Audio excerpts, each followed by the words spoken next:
Another overtime loss, this time to the Pittsburgh Penguins, and we have questions. We also have a new look on the blue line. And friends, what is Barry Trotz doing?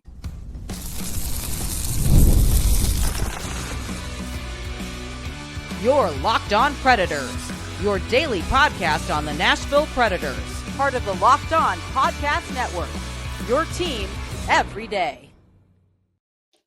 Welcome to this Friday episode of the Locked On Predators podcast. Thanks for making us your first listen of the day. We are, of course, your free Monday through Friday Nashville Predators podcast. We're a part of the Locked On Podcast Network, your team every day.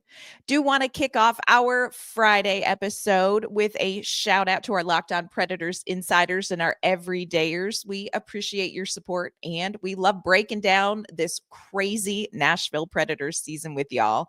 I am Ann Kimmel. I am a writer with Penalty Box Radio, and my friends, I have a partner in crime. You do. I'm Emma Lingen, and I'm the Predators site editor and reporter for the Hockey News. Well, we have a lot to talk about today, Emma. We got some questions. We're going to try to answer these questions, of course. The Nashville Predators lost last night in overtime. I know it feels like you're listening to a repeat episode, but no, this one's fresh. They lost to the Pittsburgh Penguins, and some of our insiders, they have questions about the overtime. So we're going to talk about that. We are also going to talk about the deal that Barry Trotz made this week that sent Alexandre Carrier to Montreal and is bringing Justin Barron to the blue line here. We're going to talk about the deal, the players involved, and then we're going to talk about what is Barry Trotz doing. I know a lot of people have a lot of big feelings on that. We're going to tell you what we think. Before we dive into all of that, we want to let you know that today's episode is sponsored by FanDuel. You can start the season with a big return on FanDuel. New customers can place a $5 bet, and you're going to get started with $150 in bonus bets if you win that first $5 bet. Visit FanDuel.com to get started. I know I've said this before, Emma, but the Nashville Predators lost in overtime. Overtime is their kryptonite. Like, if they can get to overtime, you're like, this season, woohoo, a point. Look it, we got a point. But you almost now know it's fool's gold. You know, it's a fool's errand to try to get that second point in overtime. And again, it happened last night. We're going to talk about some overtime decisions. But before we do that, we always kick off our game recaps with one word to describe the game. Of course, the Predators fell 4-5.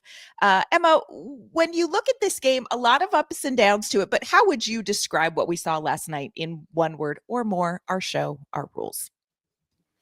I mean, you said it. My one word was going to be overtime. It's like, why can this team not win a game in overtime? And it was some questionable personnel, I would say, on the 3-on-3 overtime against. I kept having to double check my eyesight. I'm like, is that my middle-aged eyes deceiving me, or have we made some choices? Brady Skjei, Gus Nyquist, both of whom I love, but like Gus especially did not have a good game against Pittsburgh. It wasn't his best, and yet he was out there. And Jonathan Marchessault, Philip Forsberg, all on the bench. And it's like, what? Okay, you kind of deserve to lose if that's the guys that you're going with in your 3-on-3. So that was it was interesting. It was a choice. We're going to dive into the choices that we would have made, and we're going to talk too about, like, what is the thing? What is the hitch in the giddy up at 3-on-3 for this Predators team?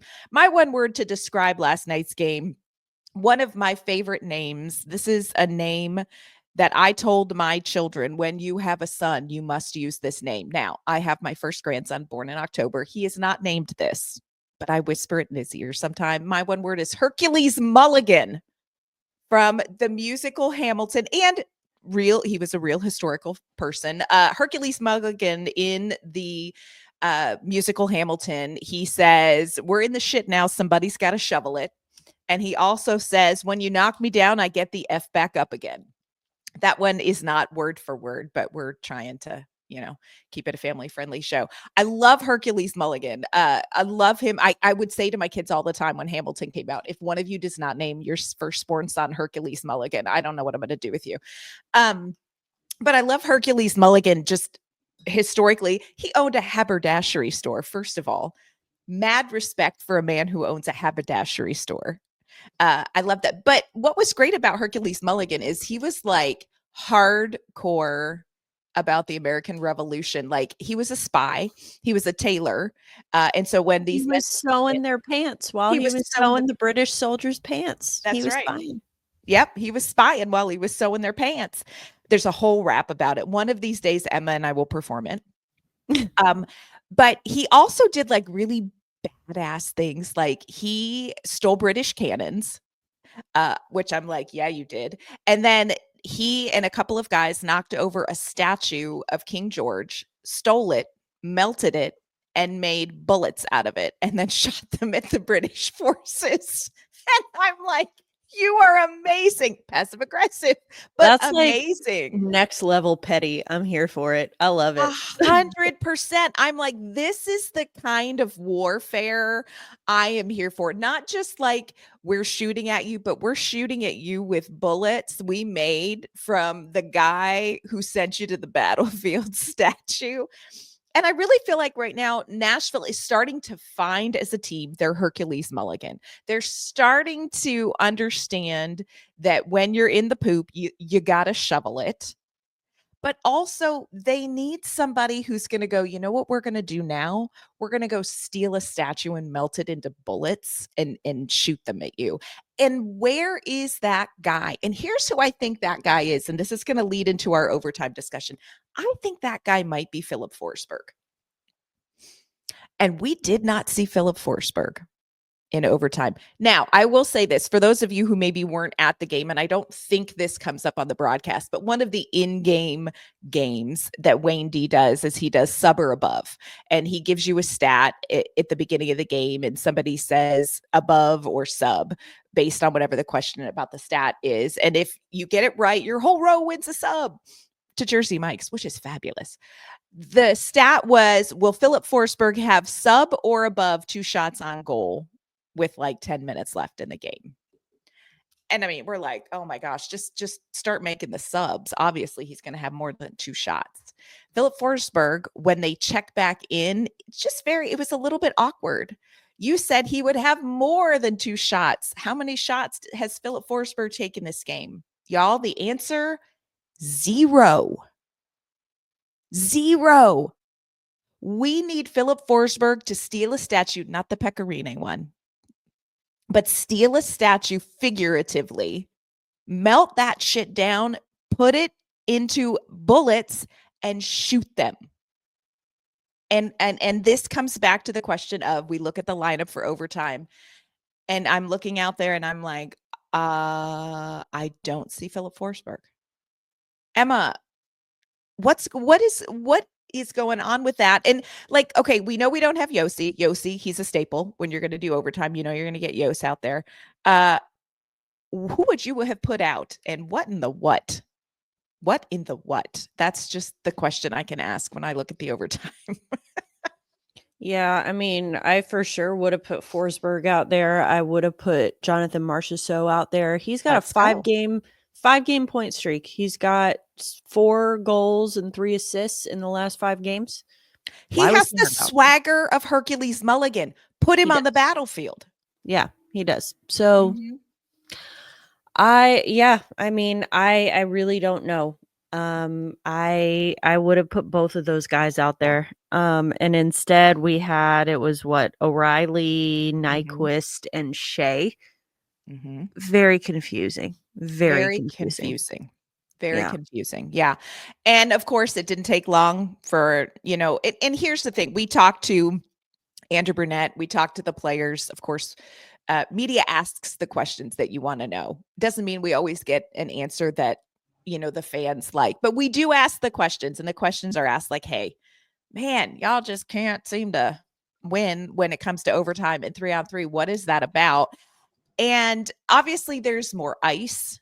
There's more room for turnovers. Andrew Brunette really kind of reflected back to last season. He's like, last season, we were maybe the team that didn't get puck possession right away, but when there was a turnover, we could capitalize on it and turn that into something and get that game-winning goal, with maybe an odd man rush. But last night, I think you had a very poorly timed line change at 3-on-3, which is something you can't have. And it's something, let's talk about it. Too many men on the ice. Nashville, got to nail that down. Doesn't matter whether you're putting 3 out or 5 out.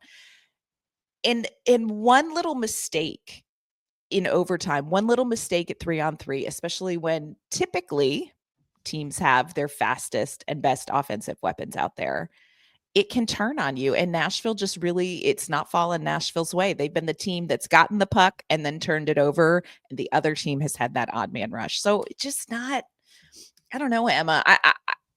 It was not fun. It was not good. Yeah, I mean, when you've got Brian Rust and Evgeny Malkin out there, you need to be on top of your game. And I will say, it was a pretty chaotic minute of 3-on-3. It was weird. It was messy. Very messy. By both sides. Both sides. It was like, this is the National Hockey League right now that we're watching. It was, it wasn't great. So it felt like they could have capitalized. But, I think that unfortunately, UC Saros also did not have his best game last night. He did not. And there were a couple goals that I think he would have liked to have back. That first one by Brian Rust, I think, is a prime example. But there was also which one was it? Oh, Erik Karlsson shot from to tie the game at 4-4. Yes. Shot from the blue line through I don't know how many people, and somehow it ended up in the back of the net. Like what? It was like the bullet from the JFK assassination, the magic bullet. It went left, right, down, over, up, under, through, and then in. Yeah, I was like, that can't have really happened. It did. So he's out there. Erik Karlsson's out there melting statues into bullets, and the Predators are not. Yeah, it's frustrating because this is something where you see they've taken the lead, and they've done this already. They've at least gotten over the hump where before it was like, well, we keep getting these 2-goal leads and then blowing them. Now they are able to keep coming back and retake the lead. I mean, I think they held the lead 3 different times last night against Pittsburgh, but then they keep giving it up. And it's a little bit, it's again, you're seeing progress from where they were. But like you said, overtime is their kryptonite. And by the time they get out there and they're, it's down to the wire, they can't finish it. Yeah. Can't get it done. I agree with you. We are seeing some progress. We're also seeing some change, Emma. Change on the blue line. That's right. We all, of course, probably at this point know that the Nashville Predators traded Alexandre Carrier. Coming up, we are going to talk more about that deal, what it means for the Nashville Predators, what it means for Alexandre Carrier, what it meant in the locker room as we talk to some players, and we're going to talk about what Barry Trotz is cooking up.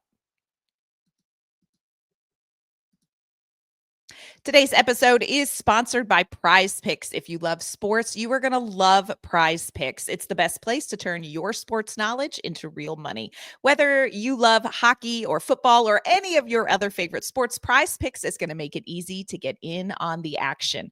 Right now, you can win up to 1,000 times your money on Prize Picks. Plus, this holiday season, they are giving away over $30 million in rewards during Picksmas, and they are offering 2 free picks in the month of December.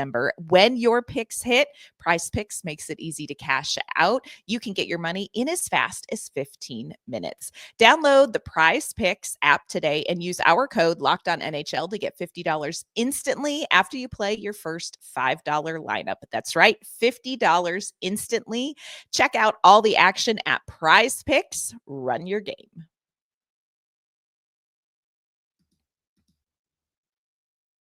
Okay, Emma, we are going to talk about this Alexandre Carrier deal. Do want to explain. This deal went down late in the evening. Emma and I had literally just finished recording our episode for yesterday. So when we talked about Alexandre Carrier and we talked about Jeremy Lauzon and we talked about things on the blue line, we were right. We were saying, hey, Jeremy Lauzon and Alexandre Carrier, heads up, they've tested out some other defensemen, and that may mean that players who were tempting in a trade may be tempting again. Voila. But Alexandre Carrier traded to Montreal in a 1-for-1 for Justin Barron, a defenseman. He's 23 years old. He was a first round pick back in, I think 2019? 2019 first round pick. Interesting deal that accomplishes a couple of little things. But first of all, Emma, we just need to take a minute as just a tribute minute to the Viscount Chihuahua, who has meant so much to Locked On Predators. Oh my gosh. And may he never learn that is our nickname. May never hear of it from us or any of you all. Keep it on the DL. We didn't ever call him that to his face. But yeah. Chihuahua. But he is, I mean, I can speak for myself and say that he is one of my favorite people that I have met in hockey. He is such a joy to be around, always has a smile on his face. And in talking to some of the other players, as well as Andrew Brunette, after the trade went down, you could tell that he was a guy who had a really big impact on that locker room. And he was going to be missed for sure. And, I did a little wellness check with Jeremy Lauzon yesterday, because I was like, you lost your buddy. How you doing? Besties. They're besties. And he was okay considering, but he definitely was having a tough time with it. He told me Alex was very emotional when it happened. The one thing that gives us here at Locked On Viscount Chihuahua hope is that, and optimism is that he was traded to Montreal, where he's a Quebec native. He's originally from Quebec City, but his wife is a physician. She owns a clinic in Montreal. They have a condo downtown. It's right by the rink. So he will be going, in a sense, home. That's where he lives during the off season. It's not like he has to completely pick up his life. And, he knows where the ketchup is at Trader Joe's. Yes, he does. And so that is comforting to know. But this is still, Nashville is where he has spent his entire career. He's developed through their system, going back to Milwaukee. So it was tough for him. He really likes it here. But part of the business, and it sucks, but that's I think that he's a guy that's definitely going to be missed, even more so off the ice than on the ice. Yeah, just a big character guy. And of course, great on the ice. He and Lauzon, kind of that special magical defensive pair. But yeah, that was a tough one. Alexandre Carrier is a tough one. Just good man. In exchange, the Predators are getting Justin Barron. He is a full-size defenseman, 6'2", about 210, 215 pounds. Barry Trotz met with media yesterday, and of course, we talked with him about the trade and what he's thinking moving forward. And some interesting insight from Barry Trotz. Barry Trotz said, look, full disclosure, I tried to trade for him last year. So this is a player that they have been watching a lot. I don't always love Jared Stillman because he doesn't have an inside voice. I feel like you don't have to yell, just say the things. But Stillman talks with Trotz once a week. And I will say this, I do love when Stillman gets that stream of consciousness of Barry Trotz's cooking. It's not hard to do with Barry. It's just basically if you ask him a question. But he asked him, like, okay, you said that with Eustace Onanen too. Like, every time you trade for a guy, you're going to be like, oh, I wanted him last season. And Trotz is like, no, this is legit. Like, I really did try to get this young defenseman. So we're getting younger, a little bit bigger now. I don't think Trotz is like, look, I'm trading in all the short guys for big guys. He likes a little mix on the blue line, and he feels like Justin Barron brings some size, some physicality, but he also likes his skating, and he's got some offensive touch too. A little connection just in the locker room for Justin Barron. He was the captain of the Halifax Mooseheads in the queue when little Zachary Leroux made his debut there. So Zach knows him, shot him a text. Zachary Leroux said to me, yeah, like I'm going to be the face that welcomes him because people just did that for me. And he's like, yeah, I told him like, it's going to be great. Can't wait to see you. We'll go out for some beers. And literally the mom in me was like, is he 21? Is Zachary Leroux 21 yet? Or are you trying to drink underage? I mean, he is Canadian, so it would be all good there. But That's true. That's true. So there is a connection there. What do you think is the biggest bonus for Nashville when it comes to this deal, Emma? Cap space. Cap space. I think, and again, when I say that, I want to make it very clear that this was not a straight up salary dump. It wasn't buyer's remorse. It wasn't that Barry was sitting there thinking, oh crap, I shouldn't have signed Carrier to that 3-year extension. Like that we gotta get rid of this. I think really what has happened, if you take a step back and look at all the extenuating factors, it's that the emergence of guys like Adam Wilsby and Mark Delgaizo and Nick Blankenburg and, guys who are still in Milwaukee, Ryan Ufko, guys who are coming, Tanner Mollendijk, Andrew Gibson. It makes guys like Alex Carrier, who has a lot of trade value. We saw it last year. He was one of the names that was out there a lot at the trade deadline, and he probably would have been cheaper to acquire at that time because his contract was ending. But this was a guy who already had a lot of value, and now he becomes a little bit more expendable for Nashville because they have this backlog of guys who are ready, and not just guys who they might have potential. The guys like Wilsby and Delgaizo who are coming up and showing like, okay, all right, yeah, they're ready. They are ready. And so I think that by trading Carrier, you get yourself more team control because Barron is going to be a RFA at the end of the 25-26 season. Right now, he's only making a little over $1 million a year. So big difference. All in all, that gives Nashville about $2.6 million in cap space for the next 2 seasons. And then even after that, again, restricted free agent. So they get a little bit more team control with Barron as well. They also get cheaper. They also get younger. They get bigger. And so it's not hard to see why Barry Trotz wouldn't want to pull the trigger on this. Meanwhile, Montreal is a team that has this really young core, and they kind of need some veteran stability on the back end. And by veteran stability, I mean Carrier is not old. He's 28, but still he's got a lot more experience, and that, it's provided to Montreal. So both teams benefit from this. This is a good deal. Yeah, it is. And again, I think like I said before, the cap space is the important thing to look at here, but not in the sense that, it's a fire sale, because that's not what's happening. That is not what's happening. Yeah. It is it was a move. It wasn't a sell move. It was a buy move, and people hear buy, they hear buyer, and they think like a deadline buyer, where it's like, we're just getting the last piece or two that we need to make this playoff run. That's not what this means. Barry Trotz is buying, but he's a long-term buyer. This is not just like, we're just need this one last piece to make a run this year. If we're being honest, this year, probably not in the works. Like, no, playoffs, probably not happening this year.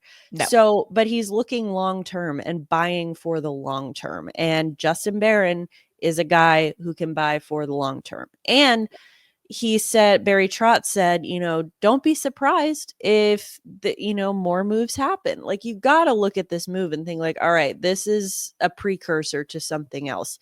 Obviously, we have the holiday roster freeze that kicked in last night, so nothing's going to happen for the next week.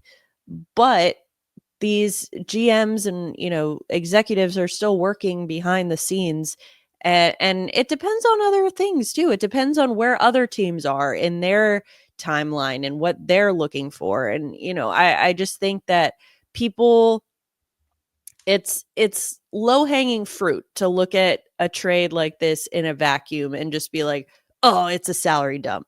Yes. Like, nope, you got to take a couple steps back, look at the big picture.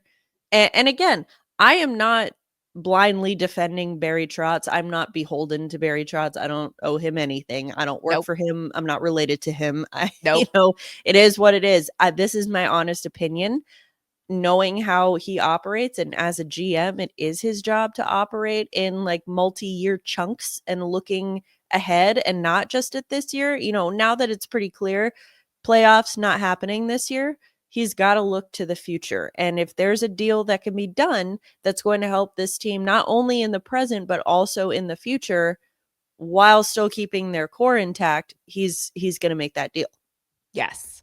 Barry Trotz talked quite a bit with us yesterday morning about not just the Carrier deal, but his long-term plan coming up. We're going to tell you some of the things he shared, and we're going to tell you whether we think he's on the right track.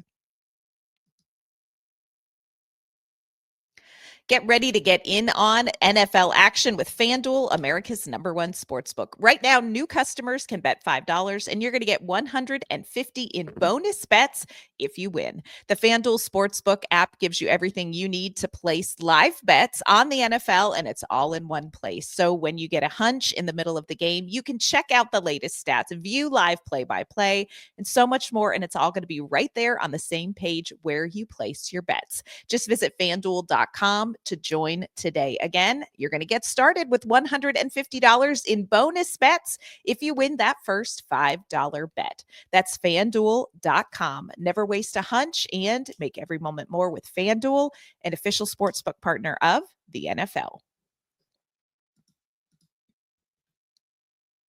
All right, Emma, talking about Barry Trotz, talking about this move, I think it's interesting some of the phrasing that we're hearing about it. You mentioned like, this is not a fire sale. I don't think this is Barry Trotz waving the white flag and saying, wow, those July 1st signings were a hot mess and I made a mistake and now I'm going to frantically try to make it right. I've heard people say that Barry Trotz is just pushing all the buttons. He's just trying a bunch of different things, just, frantically trying to figure out what a general manager does. And here's the takeaway that I got from our conversation with Barry Trotz. The bottom line, the biggest takeaway that I got from Barry Trotz is Barry Trotz wants to win. He wants to win. And friends, you do not have to be Scooby-Doo to look at this team's record this season and know that while this roster may have some good pieces, it's not ready to win yet. All of the pieces are not in place. And so I think that's what Barry Trotz is out doing. I agree with you. I think the Carrier move is about salary space, cap space.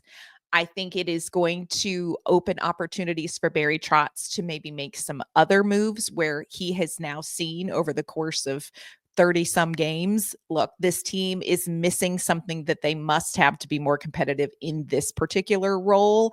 Now I'm going to go out and I'm going to look and find it. That is his job. And I find it interesting that when he is doing his job, people are like, he is spinning out of control. And the other thing that he talked about was timing.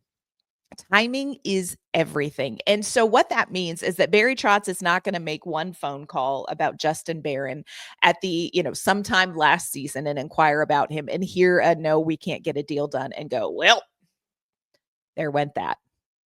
You continue to pursue the moves that you believe are going to get you closer to winning. Now, I get that people may not agree that the moves that he has made are getting this team close to winning.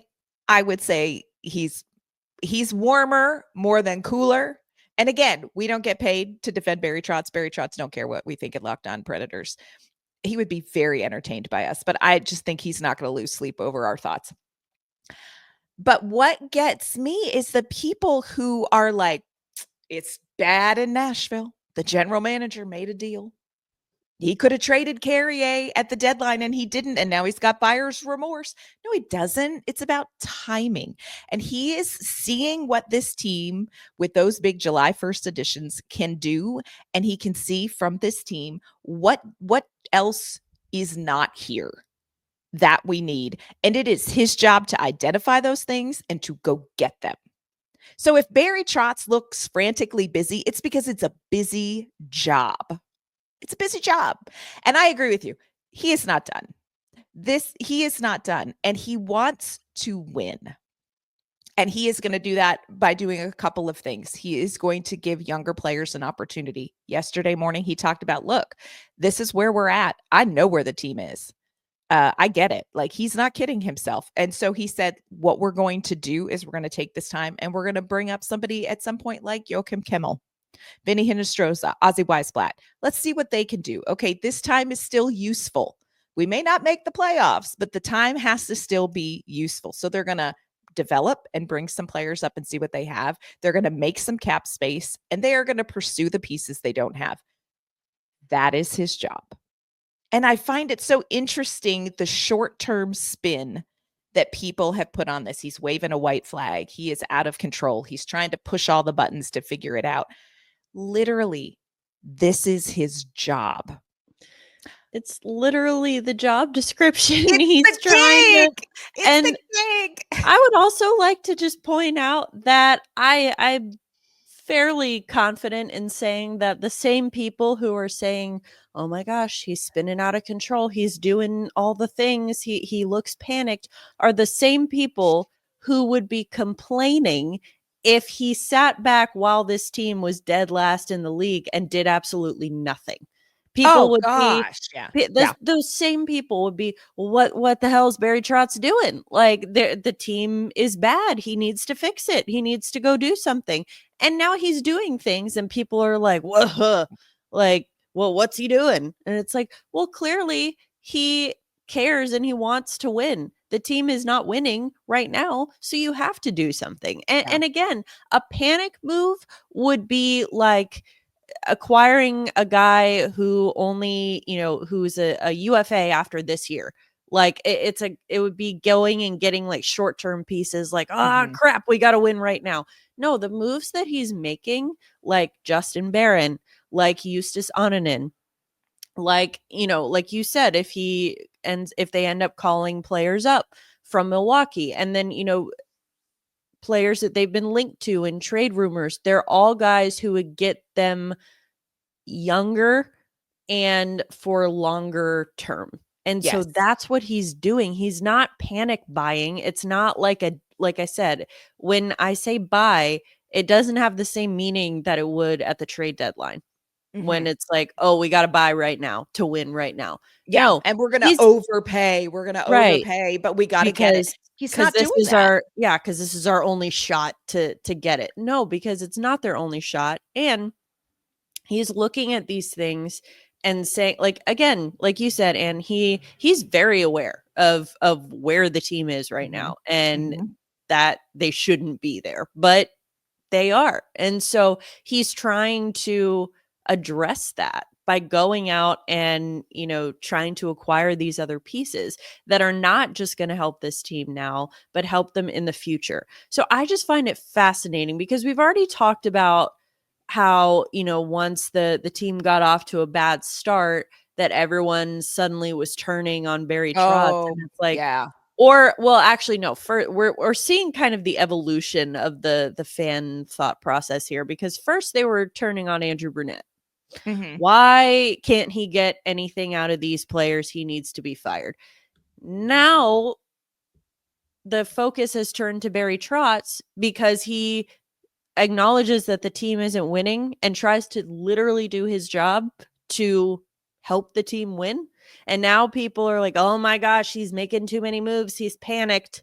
And it's like, you all wanted to throw him a freaking parade on July 1st. Like, these moves inherently are not bad. Like, no one on July 1st was looking at that and being like, Barry, what are you doing? No, everybody loved it. Yes. And yes, it has not turned out according to plan. So that in the is short term. I want to yes, in the short term. this season. Yes. So And far. you know what? That is, at some point you just got to cut your losses and say, okay. And by cut your losses, I don't mean trade away all the guys that you just signed on July 1st. I mean, you have to acknowledge if you're Barry Trotz and say like, okay, this isn't working the way that I thought it would.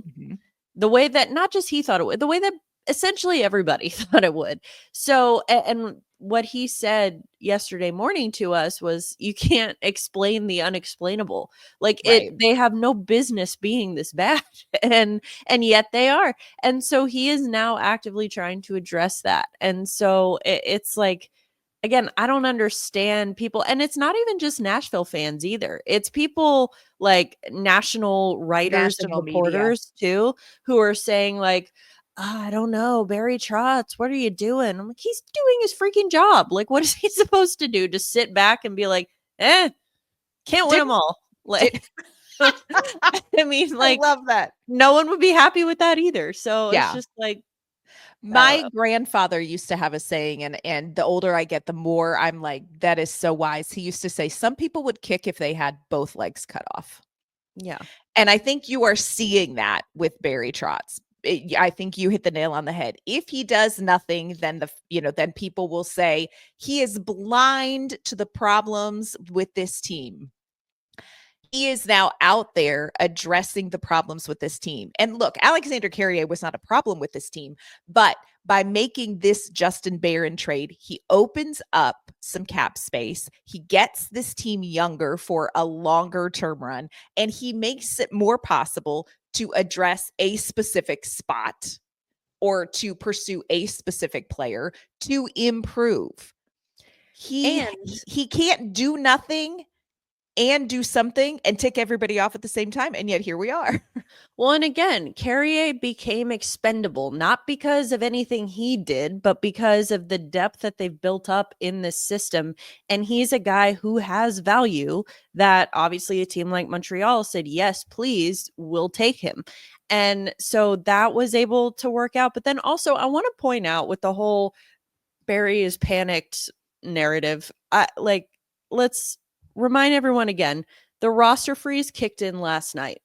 If Barry was truly panicked, I think we would have seen another trade by last night before midnight. Now, just because we didn't see one before midnight doesn't mean it's not coming, but he is very aware of how, the moves are going to be perceived, and other GMs are, not necessarily, they might try to fleece him or whatever. And there's a game to it. It's a dance. And so you got to find the right dance partner, and he didn't have it. So that's fine. I think a true panic move would have been like, crap, we got to do this before midnight. And that didn't happen. And so again, it like he even said, don't be surprised if it happens in January, but he wasn't going to rush anything or trade just for the sake of trading. Like, this is all very calculated. It's looking at the long-term plan. And again, he's not waving a white flag right now. And people may say, but he's addressing the wrong things. Step one in addressing the areas that this team needs. This is step one. And again, we don't get any money to defend Barry Trotz. We're just telling you, this is what we're hearing from him. This is what we are seeing as people who have watched teams be built for, competitive runs. And just let's wait and see. Predators back at it. They've got 2 more home games. Saturday, 12:30, a 12:30 game. Y'all get there early. You heard it here first. They are giving away Tim McGraw bobbleheads, and they are totes adorbs. They are. I'm just telling you, they're amazing. So the first 10,000 fans are going to get a free Tim McGraw bobblehead.